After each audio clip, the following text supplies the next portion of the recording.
ஜெபிப்போம். அப்பா பிதாவே, உம்மை துதிக்கிறோம், ஸ்தோத்தரிக்கிறோம், நன்றி செலுத்துகிறோம். இந்த ஓய்வு நாளுக்காக நன்றி சுவாமி. இப்பொழுதும் கூட நாங்கள் உம்முடைய வார்த்தைகளை தியானிக்க இருக்கிறோம். நீர் எங்களோடு பேசும், அதன்படி செய்ய எங்களுக்கு பலன் தாரும். ஆமேன். இயேசுவின் நாமத்திற்கு மகிமை உண்டாவதாக. உங்கள் அனைவருக்கும் இயேசு கிறிஸ்துவின் நாமத்தினாலே அன்பின் வாழ்த்துக்களை தெரிவித்துக் கொள்கிறேன். மறுபடியும் இந்த வாய்ப்பை கொடுத்த திருச்சபைக்கு நான் நன்றி தெரிவித்துக் கொள்கிறேன். இன்றைக்கு நமக்கு என்ன தலைப்பு கொடுக்கப்பட்டிருக்கு?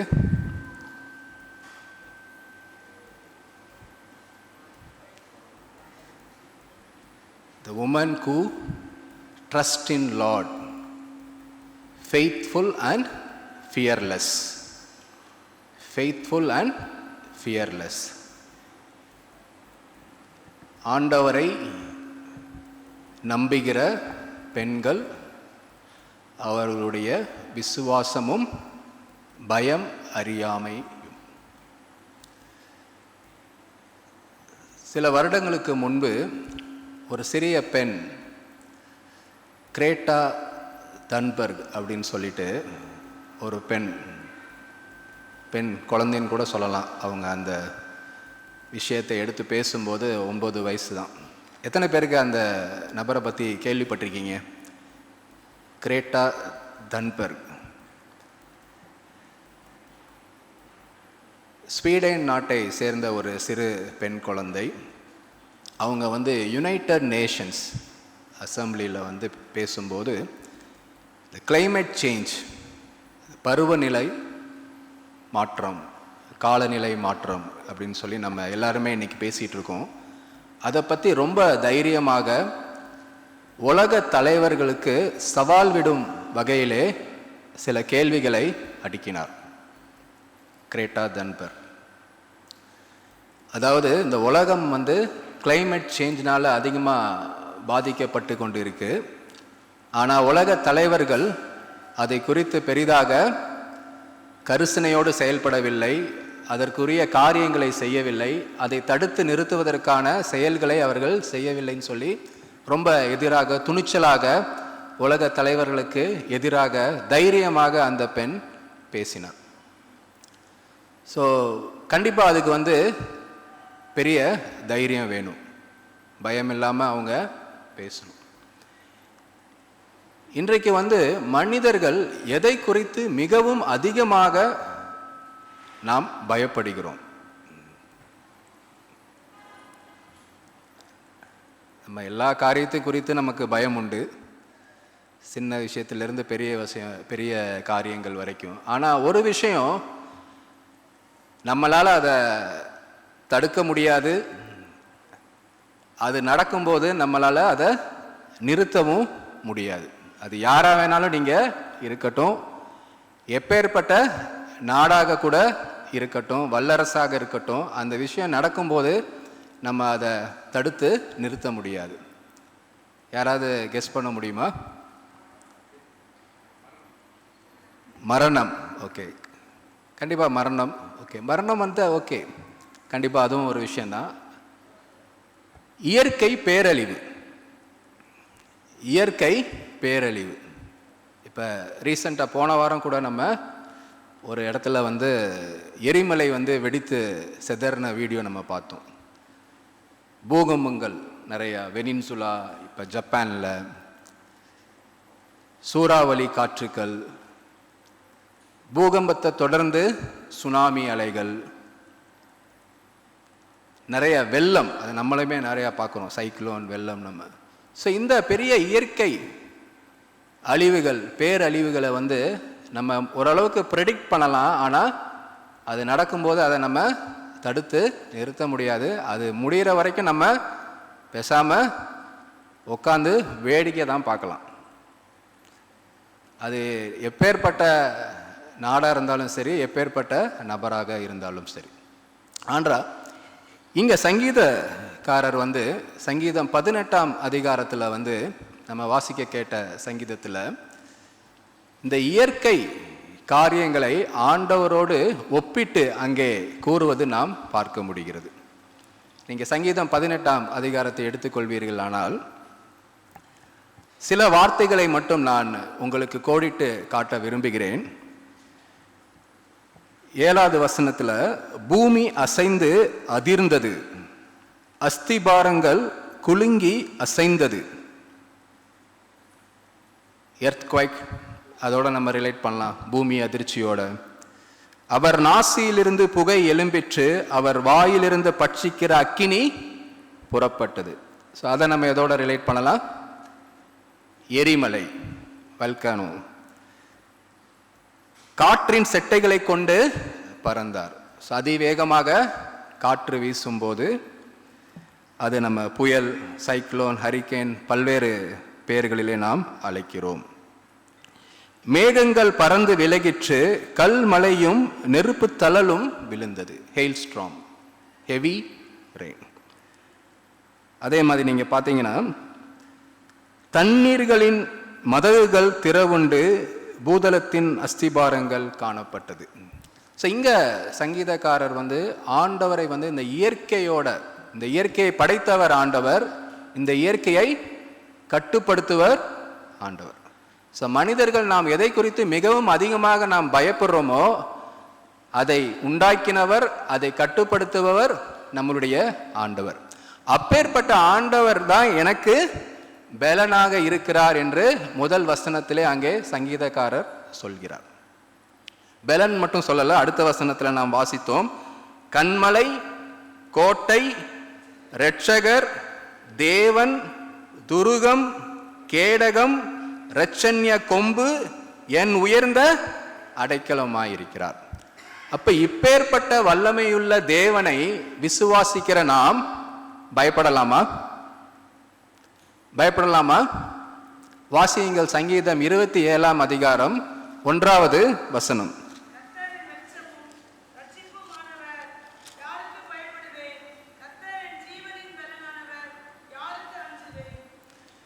கர்த்தர் என் வெளிச்சமும் இரட்சிப்புமானவர், யாருக்கு பயப்படுவேன்?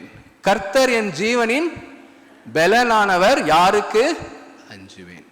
இப்ப இன்றைக்கு கடவுளை விசுவாசிக்கிற நாம், அவரை நாம் இரட்சகராக, நம்மளுடைய பலனாக, நம்மளுடைய கோட்டையாக, நம்மளுடைய கேடயமாக வைத்திருக்கும் போது நாம் எந்த ஒரு விஷயத்துக்கும் நம்ம பயப்படக்கூடாது. கிறிஸ்தவர்களா நாம் எந்த ஒரு விஷயத்துக்கும் பயப்படக்கூடாது. ஒரே ஒருத்தருக்கு மட்டும்தான் நாம் பயப்படணும். யார் அது? ஆண்டவராகிய இயேசு கிறிஸ்து. அவரை தவிர வேற யாருக்கும் நாம் பயப்பட தேவையில்லை. விசுவாசமும் பயமும் அது பார்த்தீங்கன்னா இன்வெர்ஸ்லி ரிலேட்டட். விசுவாசம் அதிகமாக இருக்கும்போது நமக்கு பயம் கம்மியாக இருக்கணும். பயம் நமக்கு அதிகமாக இருக்கு அப்படின்னா நம்மளுடைய விசுவாசம், நம்பிக்கை குறைவாக இருக்கு என்று அர்த்தம்.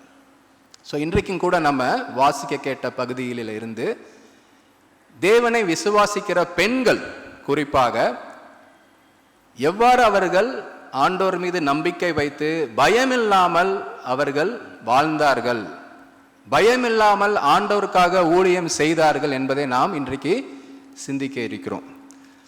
ஃபேனி கிராஸ்பை பற்றி எல்லாரும் நீங்கள் ஓரளவுக்கு கேள்விப்பட்டிருப்பீங்கன்னு நினைக்கிறேன். ஃபேனி கிராஸ்பை யார்? அவங்க எதற்காக அறியப்பட்டிருக்காங்க? கொயர்ல இருந்து ஏதாச்சும் ஆன்சர்? ஃபேனி கிராஸ்பை அவங்க நிறைய பாடல்கள், கிறிஸ்டியன் ஹிம்ஸ், 9000க்கு அதிகமான பாடல்களை எழுதியிருக்காங்க. 1820 பிறந்த அமெரிக்காவை சார்ந்த ஒரு சிறு பெண் ஃபேனி கிராஸ்பை. பிறந்து 6 வாரத்தில் கண்ணில் ஏதோ பிரச்சனைன்னு போய் அப்போ உள்ள டாக்டர்கிட்ட காமிக்கும் போது தவறான மருந்து கொடுத்து அவங்களுடைய கண் பார்வையை இழந்தார்கள். எப்ப? 6 வாரத்தில்.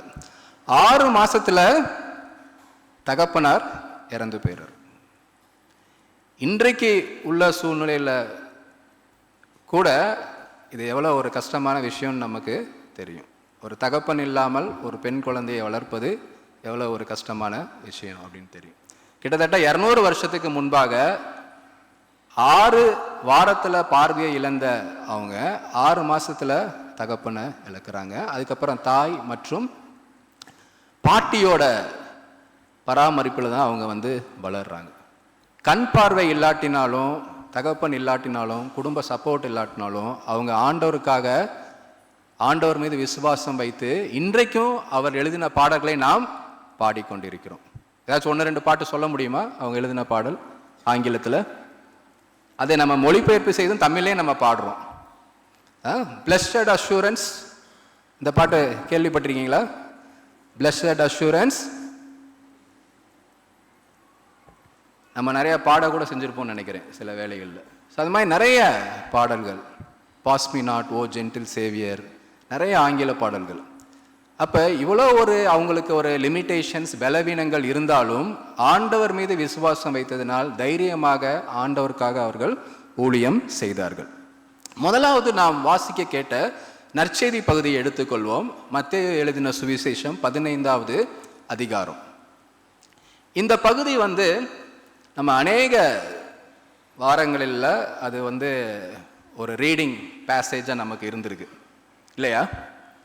தொடர்ந்து அந்த வார்த்தைகளை கவனிக்கிற நீங்கள் அதை நீங்கள் உணர்ந்திருப்பீங்க.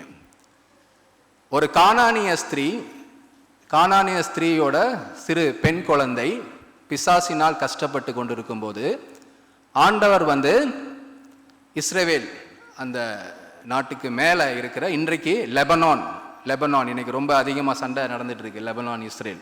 ஸோ லெபனான் அன்றைக்கு வந்து அது வந்து போனிசியா அப்படின்னு சொல்லி அழைக்கப்பட்டது. அந்த பகுதியில் இருக்கிற ஒரு கானானிய ஸ்திரீ வந்து ஆண்டவர் இடத்துல கெஞ்சுறாங்க, இந்த மாதிரி என்னுடைய பெண் குழந்தை பிசாசினால் கொடிய வேதனை படுகிறாள். அப்போ சீசர்கள் வந்து தடுக்கிறாங்க, இந்த மாதிரி வந்து ஏன் நீ வந்து போய் டிஸ்டர்ப் பண்ணுறீங்க. ஸோ இதே பகுதி வந்து மார்க்லேயும் வருது. அங்கே வந்து ஆண்டவர் ரகசியமாய் ஒரு வீட்டில் அவங்க இருக்கும்போது அந்த பெண் வந்து பார்க்கிறதா அங்கே கூறப்பட்டிருக்கு. அப்போ அந்த கான்வர்சேஷனை நம்ம இன்னைக்கு வாசிக்க கேட்டோம். நம்ம அந்த ஆண்டவருக்கும் அந்த பெண்ணுக்கும் உள்ள கான்வர்சேஷன் உரையாடலில் வந்து என்ன சொல்றாரு ஆண்டவர்? இஸ்ரவேல், காணாமல் போன இஸ்ரவேல் மக்களுக்காக தான் நான் வந்திருக்கிறேன் அப்படின்னு சொல்றாங்க. ரெண்டாவது வந்து பிள்ளைகளின் அப்பத்தை எடுத்து நாய்க்குட்டிக்கு போட முடியாது. ஆனாலும் அந்த பெண் வந்து ரொம்ப விசுவாசமாய் ஆண்டவரிடத்திலே கேட்டுக்கொண்டபடினாலே அந்த அவர்களுடைய சிறு பெண் வந்து அங்கே குணமடைகிறார். ஸோ இந்த ஒரு கானானிய ஸ்திரீ பயப்படுவதற்கு நிறைய காரியங்கள் அவருடைய வாழ்க்கையிலே இருந்தது. குறிப்பாக அந்த அவர்களுடைய மகள் அந்த கொடிய பிசாசினால் அவதிப்பட்டு கொண்டிருக்கலாம். அதை பார்த்து அவங்க ரொம்ப பயந்திருக்கலாம். ஐயோ, என் மகளுக்கு என்ன ஆகுமோ, உயிருக்கு ஆபத்து வந்துடுமோ, எதிர்காலம் என்ன ஆகுமோன்னு சொல்லி பயந்திருக்கலாம். அந்த இடத்துல கூட கணவர் இருந்த மாதிரி எதுவும் அங்கே நமக்கு வாசிக்கலை. மேபி ஃபேமிலி சப்போர்ட் கூட இல்லாமல் இருந்திருக்கலாம். ஸோ ஃபேமிலி சப்போர்ட் இல்லாதனால கூட பயந்திருக்கலாம். அங்கே ஆண்டவரை வந்து அவ்வளோ சீக்கிரமாக அங்கே அணுக முடியல. நிறைய தடைகள், சீசர்கள் இருக்காங்க. அந்த இஸ்ரவேல் மக்களுக்கும் கானானியருக்கும் உண்டான அந்த ஒரு பகையும் இருக்கு. ஸோ நிறைய தடைகளை தாண்டி அந்த தடைகளை குறித்து பயப்படாமல் அந்த பெண் வந்து தைரியமாக ஆண்டவரை அணுகி அங்கே சுகம் பெற்றதை நாம் பார்க்க முடிகிறது. ஸோ நம்மளுடைய வாழ்க்கையிலும் கூட நிறைய பிரச்சனைகள் நமக்கு இருக்கலாம். அது ஒரு வியாதியாக இருக்கலாம், இல்லை அன்பு கூறாத கணவராக இருக்கலாம், பொறுப்பற்ற கணவராக இருக்கலாம். பெண்களுடைய பெர்ஸ்பெக்டிவ்லேருந்து நான் சொல்கிறேன். இல்லை கீழ்ப்படியாத பிள்ளைகளாக இருக்கலாம், இல்லை தொழிலில் ஒரு சடன் லாஸ், வேலை இழப்பு இருக்கலாம், பிள்ளைகளை குறித்து ஒரு பயம் இருக்கலாம். பிள்ளைகள் கடவுளோட இருப்பாங்களா, கடவுளுக்குள்ள வளருவாங்களா, அவங்களுடைய ரட்சிப்பை குறித்து பயம் இருக்கலாம். இன்றைக்கு கூட நீங்கள் பல்வேறு பயங்களோடு நீங்கள் வந்திருக்கலாம் இங்கே திருச்சபைக்கு. ஆனால் நாம் ஆண்டவரை விசுவாசிக்கும் போது எதை குறித்தும் நாம் பயப்பட தேவையில்லை. ஏன்னா ஆண்டவர் வந்து உங்களுக்கு எந்த பிரச்சனையும் இருக்காதுன்னு ஆண்டவர் சொல்லவே இல்லை. நம்மளுடைய வாழ்க்கையிலே குறைகள், கஷ்டங்கள், பிரச்சனைகள் இருக்கத்தான் செய்யும். எப்போதுமே நமக்கு எல்லாமே பாசிட்டிவாக நடக்கும்னு சொல்ல முடியாது. சில வேளைகளில் இழப்புகள் இருக்கலாம், தோல்விகள் இருக்கலாம், எல்லாம் வரலாம், நஷ்டங்கள். ஆனால் அப்படி நடக்கும்போது இயேசு கிறிஸ்துவை விசுவாசிக்கிற நாம் எதை குறித்தும் நாம் பயப்படக்கூடாது. எப்படி அந்த பெண், அந்த சிறு குழந்தை பாதிக்கப்பட்டிருக்கும் போது ஆண்டவரிடத்தில் போய் எத்தனையோ தடைகள் இருந்தாலும் மன்றாடி அந்த பெண்ணுடைய சுகத்தை கேட்டு பெற்றுக்கொண்டாலே விசுவாசத்துடன், நாமும் ஒவ்வொரு தடவையும் நம்மளுடைய வாழ்க்கையிலே பிரச்சனை வரும்போது, கஷ்டங்கள் வரும்போது, சோர்வுகள் வரும்போது நாம் ஆண்டவரிடத்திலே தைரியமாக சென்று நாம் காரியங்களை பெற்றுக்கொள்ளலாம். 34வது சங்கீதம் 4வது வசனம் யாராவது வாசிங்க. சங்கீதம் 34 வசனம் 4.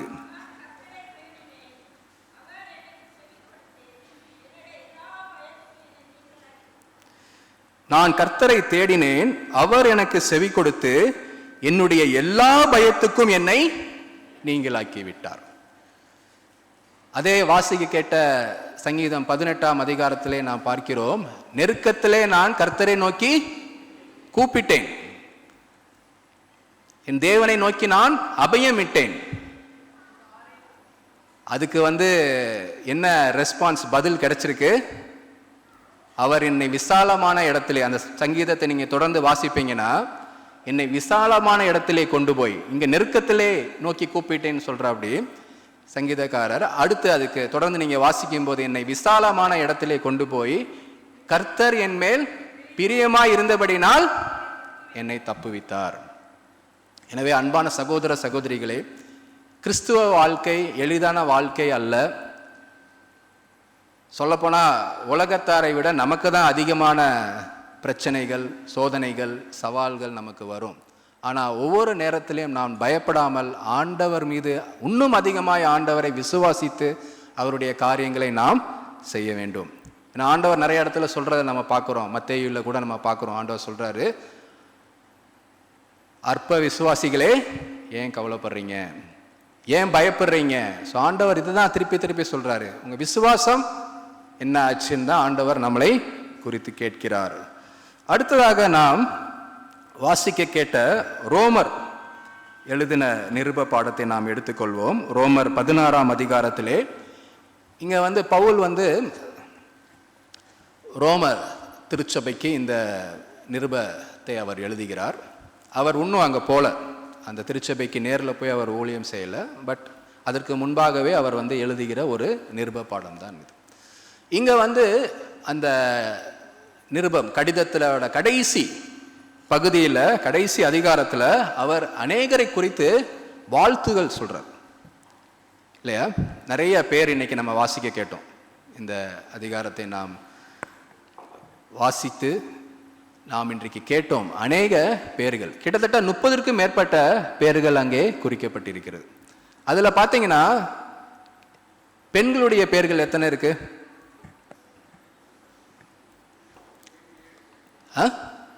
7. ஓகே ஓகே ஓகே 7 பிரதர் சொல்றாங்க. சில பேர் குறிப்பிடாம இருக்கு. ஓகே 10. Okay okay correct.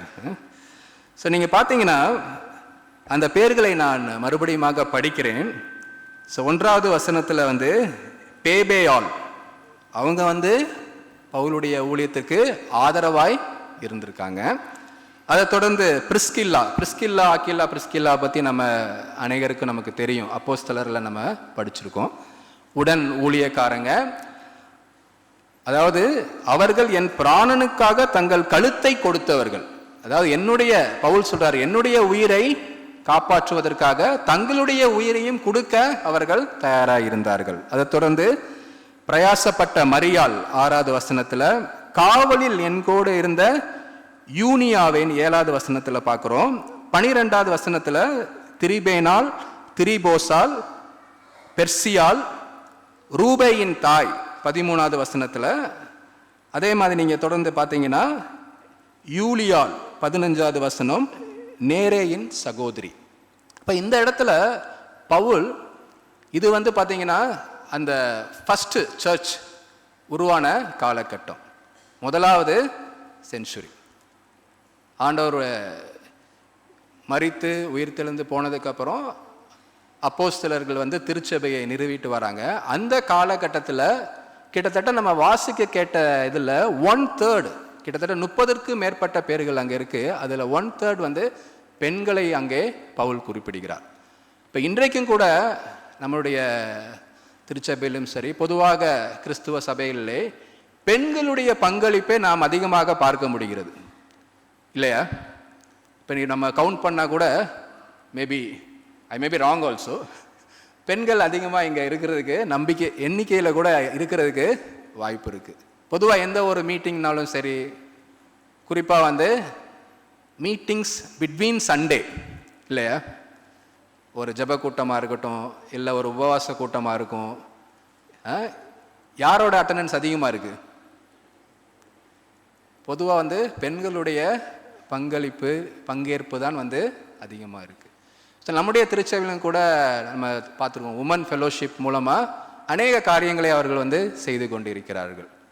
அநேக கிராமப்புறத்துலேயும் சரி, ஊழியத்திலையும் சரி, மருத்துவ முகாம் போன்ற காரியங்களிலும் சரி, ஸோ அநேக பங்களிப்பு. ஆனால் இன்றைக்கு வந்து கால சூழ்நிலை அதிகமாக மாறிவிட்டது. இன்றைக்கு ஓரளவுக்கு பெண்களுக்கு ஒரு சப்போர்ட்டிவான ஒரு சமுதாயத்திலே மாற்றங்கள் நடந்து கொண்டிருக்கு. ஆனால் 2000 வருஷத்துக்கு முன்பாக அவர்கள் பவுலுடைய ஊழியத்திலே தங்களை இணைந்து கொண்டு அநேக காரியங்களை அவர்கள் செய்திருக்கிறாங்க. பவுலோட ஊழியத்தை நீங்கள் அப்போஸ்தலர் நடவடிக்கைகளை நீங்கள் எடுத்து படிக்கும்போது பவுலோட ஊழியம் வந்து ரொம்ப சுலபமான ஊழியமா? 3 மிஷனரி ஜேர்னிஸ், ஒவ்வொரு பயணத்திலையும் அவருக்கு எவ்வளவு எதிர்ப்புகள், எவ்வளவு போராட்டங்கள். போன இடத்துலலாம் அவர் என்ன பண்ணுறாங்க, ஒரு ஊருக்கு போகிறாரு, போய் ஆண்டவரை பற்றி சொல்கிறாரு, அதுக்கப்புறம் கடைசியாக எப்படி அந்த ஊரை விட்டு வராரு, எல்லாரும் வந்து தேங்க்யூ வெரி மச்னு சொல்லி ஃபேர்வெல் கொடுத்து அனுப்புகிறாங்களா? எப்படி அனுப்பிச்சி வச்சாங்க? நம்ம ஃபேர்வெல் கொடுப்போம்ல to the people who serve lord. அடித்து துரத்தி, சில இடத்துல கல்லை விட்டு எறிகிறாங்க, சில இடத்துல செத்துட்டாருன்னு சொல்லி விட்டுட்டு போயிட்டாங்க. பார்த்து ஆண்டவர் அவரோட இருந்து அவர் திருப்பி மறுபடியுமாய் ஊழியத்தை தொடர்ந்தார். சில இடத்துல ஜெயிலில் போட்டு சித்திரவதை பண்ணுறாங்க, எத்தனையோ போராட்டங்கள். அப்பேற்பட்ட போராட்டங்கள் மத்தியிலும் இந்த பெண்கள் அவருடைய ஊழியத்திற்கு மிகவும் உறுதுணையாக அவர்கள் இருந்தார்கள். எப்படி அவங்களால இருக்க முடிஞ்சு? ஏன்னா அவர்கள் ஆண்டவரை உண்மையாய் விசுவாசித்தார்கள். ஸோ விசுவாசம் அதிகமாக இருந்தனால எதிர்ப்புகளை குறித்து அவர்களுக்கு கவலை இல்லை, பயம் இல்லை. அதுதான் சங்கீதம் 18ஆம் அதிகாரத்தில் 18வது வசனம் யாராவது வாசிங்க.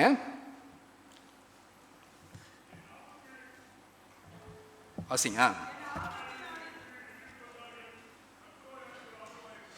என் ஆபத்து நாளில் எனக்கு எதிரிட்டு வந்தார்கள், கர்த்தரோ எனக்கு ஆதரவாக இருந்தார்கள். ஸோ ஆண்டவருடைய ஊழியத்திலே இணைந்து செயல்படுகிற நாம், பெண்களாக இருந்தாலும் சரி, ஆண்களாக இருந்தாலும் சரி, நமக்கு எதிர்ப்புகள் நிறையா வரதான் செய்யும், விமர்சனங்கள் நமக்கு அதிகமாக வரதான் செய்யும். ஆனால் யார் நமக்கு ஆதரவாக இருப்பா?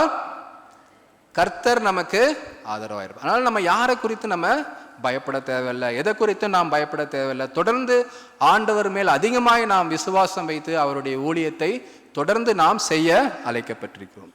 கடைசியாக நாம் வாசிக்க கேட்ட 2 ராஜாக்கள் 22ஆம் அதிகாரத்தை நாம் எடுத்துக்கொள்வோம். இதில் எந்த ராஜாவை பற்றி நம்ம பார்க்குறோம்? ஓசியா ராஜாவை குறித்து நாம் பார்க்கிறோம். எத்தனை வயசுல அவர் ராஜாவானார்? 8 வயசுல ராஜாவானார். ஸோ யாரோட பையன்?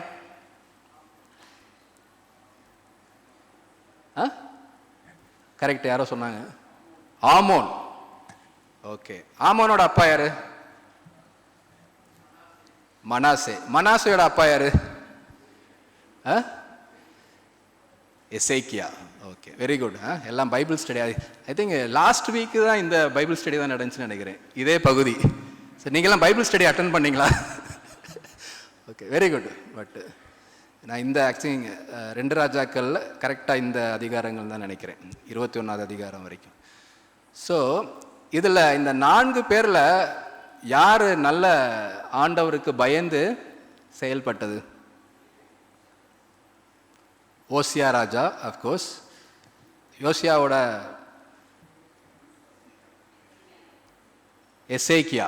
ஆமாம், எசேக்கியா வந்து ஆண்டவருக்கு பிரியமான ஒரு ராஜாவாக அவர் செயல்பட்டார். இது தெரியும். நம்ம இவங்கெல்லாம் வந்து யூதா தேசத்து, அதாவது சதர்ன் கிங்டம். சாலமோன் காலத்துக்கு அப்புறம் இஸ்ரேல் 2ஆக பிரியுது, northern and southern kingdom. So southern கிங்டமோட கிங்ஸ் இவங்கெல்லாம். ஸோ எசேக்கியா ராஜா வந்து ஆண்டவருக்கு ரொம்ப ஒரு பிரியமான ஒரு ராஜாவாக அவர் செயல்பட்டார். ஆண்டவருடைய வழிகளை அவர் நடந்தார், அந்த நியாயப்பிரமாணங்கள் படி அவர் செயல்பட்டார். ஆனால் மனாசே வந்து ரொம்ப மோசமான ஒரு ராஜாவாக இருக்கார். ஆமனும் அதே மாதிரி தான். அந்நிய தேவர்களை வழிபட்டாங்க. நிறைய அந்நிய தேவர்களுக்கு ஜெருசலேம் ஆலயத்துக்குள்ளேயே வழிபாட்டு ஸ்தலங்களை உண்டாக்குனாங்க, ஜெருசலேமில் வச்சாங்க. யூதயா முழுவதும் அந்நிய தேவர்களுக்கு அநேக ஆலயங்களை அவர்கள் கட்டி அந்நிய தேவர்களை அவர்கள் வழிபட்டார்கள். ஆனால் யோசியா வந்து அப்படி இல்லை. 8 வயசுல ராஜாவாக இருந்தாலும் அவர் வந்து ஆண்டவருடைய வார்த்தையின்படி அங்கே நடக்கிறார்.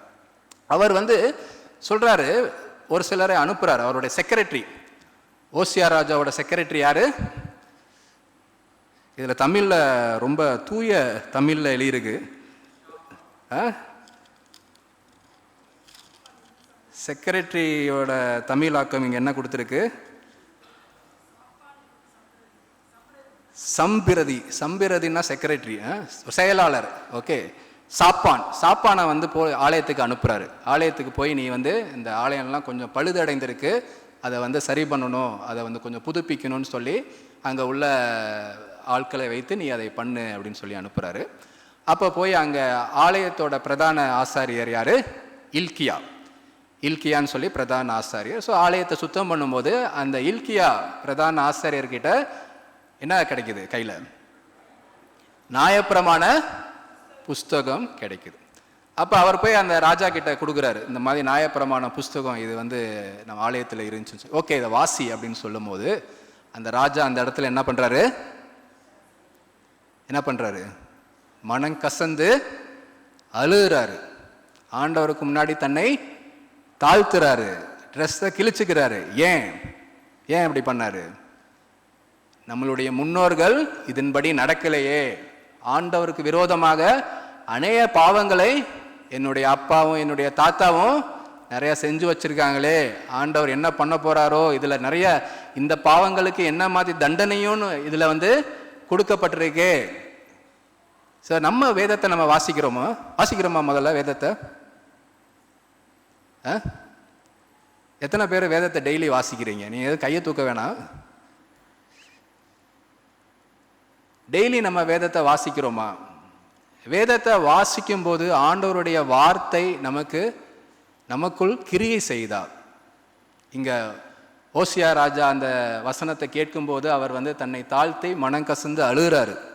ஆண்டவரே, நீங்க இந்த மாதிரி சொல்லியிருக்கீங்க, என்னால் நடக்க முடியலையே, உமக்கு விரோதமாய் நான் பாவம் செஞ்சிட்டேனே அப்படின்னு சொல்லி நமக்கு ஒரு குற்ற உணர்ச்சி ஏற்படுதா? நம்மளை நாம் கேள்வி கேட்டு கொள்வோம். அடுத்து என்ன சொல்றாரு? ஒரு 5 பேரை அனுப்புறாரு. செக்ரட்டரியோட பையன் சாப்பானோட மகன், அப்புறம் இல்கியா, 2 பேரை வந்து யார்கிட்ட அனுப்புறாரு? உல்தால் அப்படின்னு சொல்லி ஒரு பெண் தீர்க்கதரிசி, சாதாரண ஒரு தீர்க்கதரிசி. அவங்கள யாரோட ஒய்ஃப்னு அங்கே கூறப்பட்டிருக்கு? அந்த பேலஸ்க்கும் சரி ஆலயத்துக்கும் சரி அவங்க போடுற அந்த ஹையர் அஃபிஷியல்ஸ் போடுற ட்ரெஸ்ஸை வந்து ட்ரெஸ்ஸு வைத்திருக்க இடத்துல ஒரு சூப்பர்வைசராக இருக்காரு. ஓனர் கிடையாது, சூப்பர்வைசர். ஒரு சூப்பர்வைசரோட மனைவி தான் யாரு? உல்தால். ஸோ உல்தால் பெண் தீர்க்கதரிசிக்கிட்ட இந்த ஒரு குழுவை அனுப்பிச்சு இந்த மாதிரி நாங்கள் படித்தோம், ஆண்டவர் என்ன சொல்கிறாரு அப்படின்னு சொல்லி கேட்குறாங்க. அப்போ அந்த உல்தால் தீர்க்கதரிசி என்ன சொல்கிறாங்க? ஆமாம், நீங்கள் செஞ்சதெல்லாம் தப்பு தான், ஆண்டவர் உங்களுக்கு தண்டனையை கண்டிப்பாக கொடுப்பாரு. வாசிங்க 17வது வசனம், 22:17.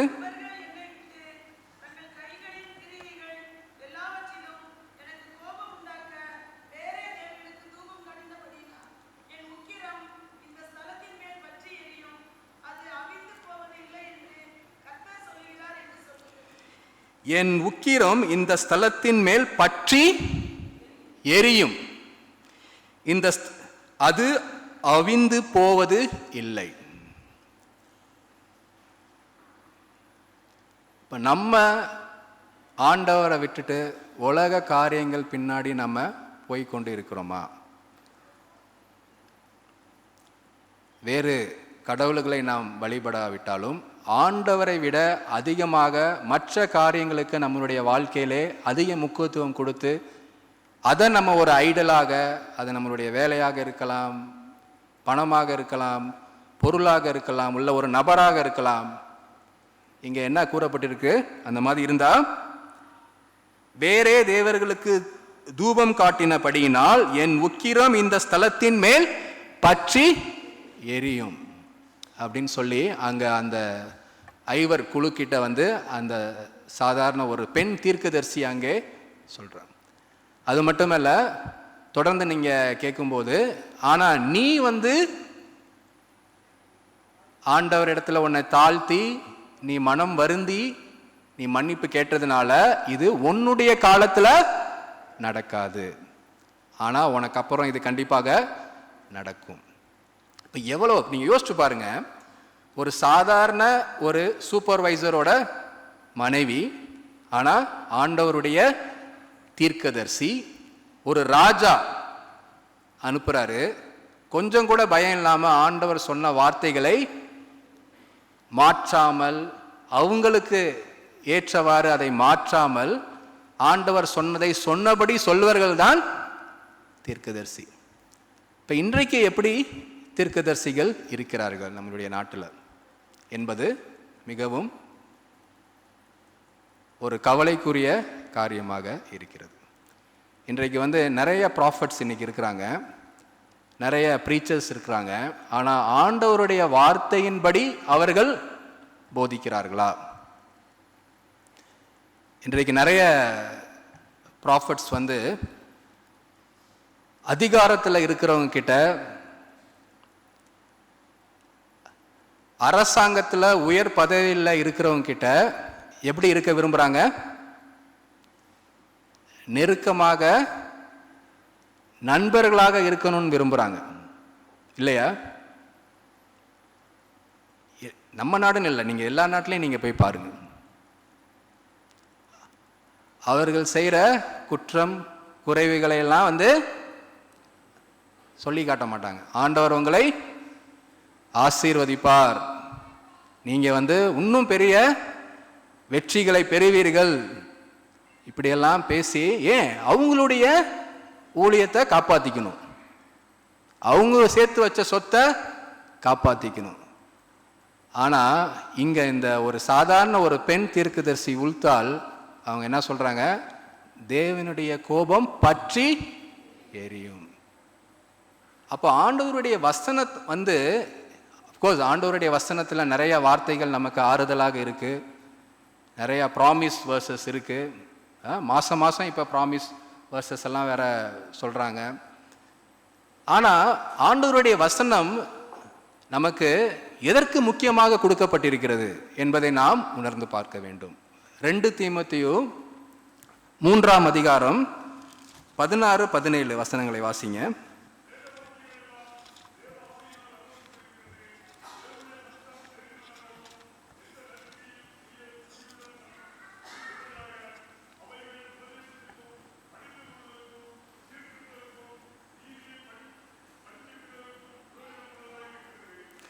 வேத வாக்கியங்கள் தேவனுடைய ஆவியினால் அருளப்பட்டிருக்கிறது. அது எதற்கு நமக்கு கொடுக்கப்பட்டிருக்கு? நம்ம தேறினவர்களாக ஆக. எதுல தேறினவர்களாக? உலக நாணத்திலையா?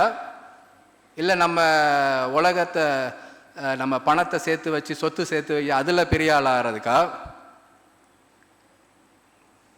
தேறினவர்களாக ஆக எந்த நற்கிரியும் செய்ய தகுதியுள்ளவனாக இருக்கும்படியாக கொடுக்கப்பட்டிருக்கு. 4 காரியங்கள்: உபதேசத்துக்கும், கடிந்து கொள்ளுதலுக்கும், சீர்திருத்தலுக்கும், நீதியை படிப்பிக்குதலுக்கும் ரோஜனமுள்ளவைகளாய் இருக்கிறது. எனவே நாம் வேதத்தை நாம் அதிகமாய் படிக்க வேண்டும். நீங்க வேதத்தை பிரசங்கம் செய்கிறவர்களாக நீங்க நிறைய பேர் இருக்கீங்க. நீங்க நிறைய குழுக்களில், திருச்சபையில், கிராம சபையில் நீங்கள் வெளியே போய் ப்ரீச் பண்ணுறீங்க. வேதத்தை நீங்கள் சரியாக பிரசங்கம் செய்கிறீர்களா? ஆண்டவருடைய வார்த்தையை திரித்து பேசாமல் ஆண்டவர் என்ன சொல்கிறார் என்பதை சரியாக நாம் சொல்கிறோமா என்பது மிகவும் முக்கியம். இன்றைக்கு நீங்கள் நிறைய கேட்கிற இடத்துல நீங்கள் இருக்கிறீங்க. இன்றைக்கு நிறைய யூடியூப்பை எடுத்தால் இன்றைக்கி வந்து செய்திக்கு வந்து பஞ்சமே கிடையாது. இன்றைக்கி நீங்கள் ஒரு நாள் ஃபுல்லாக நீங்கள் உட்காந்து கேட்டாலும் கேட்டு முடிக்க முடியாது, அவ்வளோ செய்திகள் மெசேஜ் இருக்குது. ஆனால் எத்தனை செய்திகள் ஆண்டவருடைய வார்த்தையின்படி இருக்குது அப்படின்றது உங்களுக்கு தெரியுமா? நீங்கள் வேதத்தை படித்தாதான் அது உங்களுக்கு தெரியும். அதனால் நீங்கள் வஞ்சிக்கப்பட்டு போகாதபடிக்கு நீங்கள் எச்சரிக்கையாக இருக்க வேண்டும். ஸோ தேவனுடைய ஊழியத்தை செய்கிறவர்கள் மனுஷனை பிரியப்படுத்த நாம் முயற்சி செய்யக்கூடாது. கலாத்தியர் 1:10, கலாத்தியர் 1:10 நம்ம என்ன வாசிக்கிறோம்? நாம் தேவனை தான் நாம் பிரியப்படுத்த வேண்டும். வாசிங்க.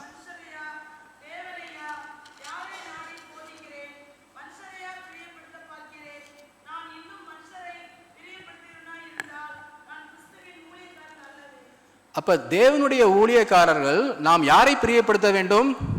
தேவனை மட்டும்தான் நாம் பிரியப்படுத்த வேண்டும். மனுஷனை பிரியப்படுத்தணும்னு நினைச்சோன்னா நம்ம தேவனுடைய ஊழியக்காரனா இருக்கிறதுக்கு நமக்கு தகுதி கிடையாது. நம்ம யாரை குறித்தும் பயப்பட தேவையில்லை. ஏன்னா நம்ம யாரை விசுவாசிக்கிறோம்?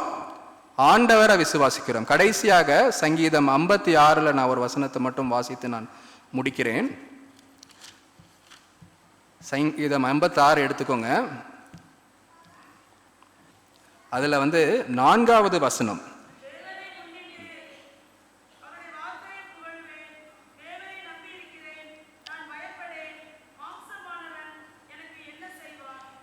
தேவனை நம்பி இருக்கிறேன், நான் பயப்படேன், மாம்சமானவன் எனக்கு என்ன செய்வான்? அதனால பிரியமான கிறிஸ்துவுக்குள் அன்பான சகோதர சகோதரிகளே, இன்றைக்கு நம்ம வாசிக்க கேட்ட 3 பகுதிகளிலேயும் பெண்கள், பெண் விசுவாசிகள், பெண் ஊழியர்கள், பெண் தீர்க்கதரிசி எவ்வாறு அவர்கள் ஆண்டவர் மீது விசுவாசம் வைத்து பயமில்லாமல் தைரியமாக அவர்களுடைய காரியங்களை செய்தார்கள் என்பதை நாம் தியானித்தோம். எனவே இன்றைக்கு பெண்கள் மட்டுமல்ல, நாம் அனைவருமே ஆண்டவர் மீது அதிகமாக நாம் விசுவாசம் வைத்து எதை குறித்தும் நாம் பயப்பட தேவையில்லை. ஏன்னா சர்வ வல்லமையுள்ள தேவன் நமக்கு இரட்சகராய் இருக்கிறார். அதனால் நாம் பயப்படாமல் தொடர்ந்து ஆண்டவருக்கு பிரியமான வாழ்க்கையை நாம் வாழுவோம். ஆண்டவருடைய ஊழியத்தையும் அவருக்கு பிரியமான வழியிலே நாம் செய்வோம். தேவன் தாம் இந்த வார்த்தைகளை ஆசீர்வதிப்பாராக. ஆமேன்.